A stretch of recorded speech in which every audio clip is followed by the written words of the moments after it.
Hello everyone, welcome back to another episode of divine destiny emperor. तो हमारे इस episode की शुरुआत भी लास्ट एपिसोड के एंड से होती है, जहां हमने देखा था कि जोआनसी ने उस सिविल एंसेस्टर को मार दिया था और उसे मारने के बाद जो ली दियान था उसने सजेस्ट किया था कि उसके पास एक सोल हीलिंग पिल है, तो उसकी मदद से वो सिविल एंसेस्टर को रिवाइव करे। तो फिर वो आगे आके उसकी सोल हीलिंग पिल को यूज कर देता है, जिससे हमें दिखाते हैं कि आसपास की एनर्जी जो थी वो इंक्रीज होने लग जाती है और वो एक जगह पे कंडेंस हो रही थी। और ये सारी वो सिविल एंसेस्टर की सोल पावर थी जो अभी इन्वायरमेंट में जाके मिल गई थी। खैर अभी वो इन सभी के सामने अपीयर हो जाता है। लिदान को बोलता है कि हमें जल्दी से इससे सवाल पूछने होंगे। ये रेमिनेंट सोल काफी ज्यादा अनस्टेबल है, इसलिए ज्यादा टाइम तक ये नहीं रहेगी। तो होंगे एम्प्रेस आगे आके उससे पूछती है कि डिमोनिक मास्टर जी जुआन ने काफी सारी ट्रबल्स क्रिएट करना शुरू कर दिया है, क्यों, तुम्हारा प्लान क्या है? तो सिविल एंसेस्टर बोल रहा था कि हमारा एक प्लान है, ग्रैंड प्लान। तो होंगे एम्प्रेस से पूछती है कि तुम्हारा प्लान क्या है? तो वो बता रहा था कि स्पिरिचुअल ट्रेजर्स कलेक्ट करना, जिसके बाद उसकी जो सोल पावर थी वो डिसअपियर होने लगती है। फिर भी वो उससे पूछती है कि क्या है तुम्हारा प्लान उन ट्रेजर्स को कलेक्ट करने का? तो वो डिसअपियर होते होते किसी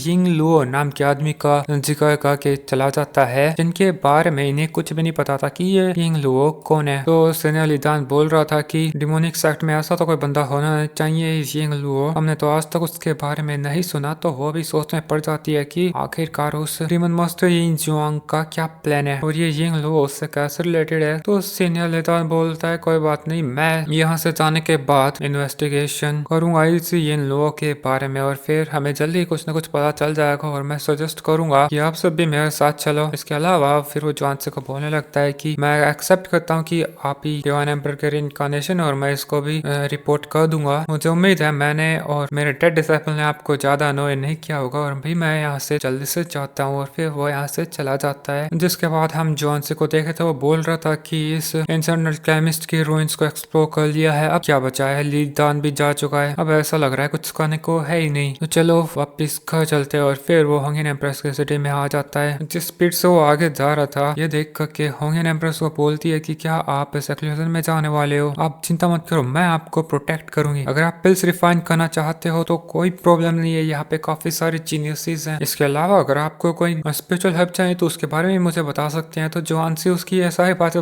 सुन के बोलने लगता है कि जब से मैं इस वर्ल्ड में आया हूँ, ये होंगेन एम्प्रेस जगह मेरा पीछा कर रही है, मेरे साय की तरह। मुझे थोड़ी देर के लिए भी चैन नसीब नहीं है। और ये सब सोचते हुए वो रुक जाता है और पीछे से होंगेन एम्प्रेस बिना देखे उससे टकरा जाती है, क्योंकि वो हब्स को चेक करी थी। तो उसे लगता है कि जोआनसी उनको लेने वाला है, तो फिर जोआनसी तो ले ही लेता है। फिर वो मुड़कर उसको बोलता है कि तुम वल्नरेबल लिदान को एक मैसेज क्यों नहीं भेजते कि कहीं उन्हें कोई खबर मिली हो उस यंग लुओ के बारे में। तो वो कहती है काम हो गया समझिए सीनियर। जिसके बाद जोआनसी उससे पूछ रहा था कि क्या मिस चू यहाँ से वापस सही सलामत थंडर क्लाउड वैली में पहुंच गई है। तो फिर वो उसे बताने लगता है जैसा कि आपने कहा कि वो थंडर क्लाउड वैली में पहुंच गई है और वहाँ के सारे काम निपटा के जल्द ही आ जाएगी। तो जोआनसी बोल रहा था तुम यहाँ क्या कर रही हो, जाओ और काम करो। फिर वो यहाँ से बर्ड बन के चली जाती है। और जोआनसी बोल रहा था फाइनली। जिसके बाद वो उसके रूम में आके बैठ जाता है और वो अभी उसकी इमोर्टल शॉट के बारे में सोच रहा था कि वो तो टूट गई, अब उसे एक नए वेपन की जरूरत पड़ेगी। तो वो सिस्टम के स्पेस में आ जाता है और जोआनसी की जरूरत के मुताबिक उसके सामने काफी सारी बॉक्सेस आ जाते हैं, जिनको फिर वो एक एक करके चेक करने लगता है कि उसे उनमें क्या अच्छा ट्रेजर मिलेगा। तो पहले वाले बॉक्स से तो एक जेड फ्लूट निकलती है जो स्पिरिट्स को समन करने में यूज हो सकती थी, और वे सारे स्पिरिट्स जो समन होंगी वे समनर्स का हुक्म मानेंगी। तो जोआनसी को लगता है ये सही है, बाकियों की कोई जरूरत नहीं है। तो वो उस फ्लूट को फिलहाल के लिए एक्सेप्ट करके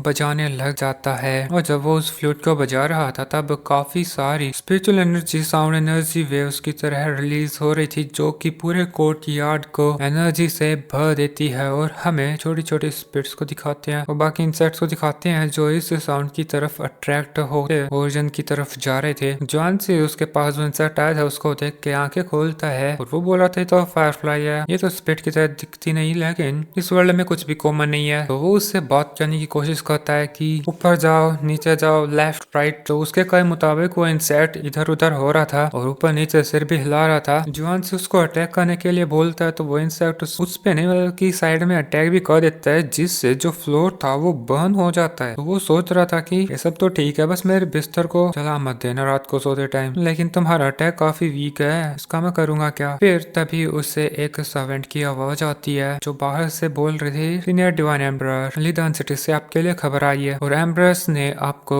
उनके साथ बातचीत करने के लिए इनवाइट किया है और मैं आपका बाहर इंतजार कर रही हूँ आपको ले जाने के लिए। लेकिन मुझे तो इस लड़की के साथ कुछ गड़बड़ लग रही है। खैर आगे देखते हैं। जुआनसी उस इंसेक्ट को खुद के पास रख लेता है, जिसके बाद हमें जुआनसी को दिखाते हैं होंगियन एम्प्रेस के पास। वो उसे बता रही थी कि मुझे अभी अभी एक मैसेज मिला लिदान सिटी से, आपको इसे देखना होगा। तो जुआनसी जैसे उसे पढ़ता है तो वो समझ जाता है कि ये लोग बस उसका फायदा उठाना चाहते हैं, क्योंकि ये मैसेज हेवनली सेंट वल्नरेबल्स की तरफ से था और वे जुआनसी को रिक्वेस्ट कर रहे थे कि वो उस एंशिएंट इमोर्टल रूट्स को फिर से खोल दे। होंगियन एम्प्रेस अब जुआनसी से पूछ रही थी कि अब आगे उन्हें क्या करना चाहिए। अगर वो उन रूट्स को खोल देता है तो डिमोनिक पाथ के कल्टिवेटर्स भी डेफिनेटली अटैक करेंगे। बट जुआनसी को तो कुछ और ही कंफ्यूजन था। वो बोल रहा था ये सब छोड़ो, ये मैसेज तुम्हें क्यों भेजा, वो भी लिदान सिटी का यूज करके। वे हेवनली दाव के वल्नरेबल्स डायरेक्टली मुझे भी तो भेज सकते थे। और फिर वो उसे उस मैसेज को भी दे देता है। होंगियन एम्प्रेस के पास तो कोई जवाब ही था ही नहीं उसके सवाल का और जुआनसी फिर आगे ये सोचने लगता है कि वो पुरानी इमोर्टल रूइंस तो डिस्ट्रॉय हो गई है, ऐसा है कि कोई और रूइंस अपीयर हुई है। लेकिन एक के बाद ये सारी एंशिएंट रूइंस अभी क्यों अपीयर हो रही हैं? मुझे तो ऐसा लगता है ये किसी की साजिश है। तो होंगियन एम्प्रेस बोले थी मुझे नहीं पता, कहीं ऐसा तो नहीं कि डिमोनिक सेक्ट की साजिश हो, वे लोग इन डिवाइन वेपन्स को हासिल करना चाह रहे हैं और उन्हें उनके प्लान को एग्जीक्यूट करने के लिए वेपन्स चाहिए। इसके अलावा जीजुआन की डिमोनिक सेक्ट का जो सक्सेसर होने वाला है वो सीनियर कोई और नहीं बल्कि जिंग लुओ ही है, जिसके बारे में उस सिविल एंसेस्टर ने हमें बताया था। वो डिमोनिक सेक्ट की अगली सक्सेसर लीडर होगी। और उसके ऐसा बताने के बाद ही दोस्तों एपिसोड इधर ही खत्म हो जाता है। Thanks for watching, bye bye.